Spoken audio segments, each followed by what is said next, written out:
তুমি তো আমায় একদিনে ভাঙ্গনি, রোজ একটু একটু যত্ন করেই ভেঙেছ। কি ভাবছো আমি খুব বোকা, তাই না? এত যত্ন করে অবহেলার পরও মানুষটা ছুটে তোমার পিছে একটু কথা বলার জন্য। এতটুকু বোকা তো ভাবতেই পারো। তা না হলে কি নিজের আত্মসম্মান নিগো বলে পাগলের মতো ছুটতাম তোমার পিছে?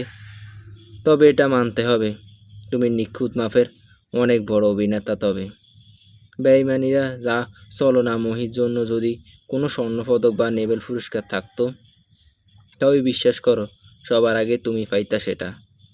আমি তোমার ওই সবার কাছে বলতাম তোমার নিখুঁত অভিনয়ের কথা। দেখতাম সবার আগে তুমি বেঈমানির জন্য নোবেল পুরস্কার পাইতা, আর ছলনাময়ের জন্য পাইতা স্বর্ণপদক।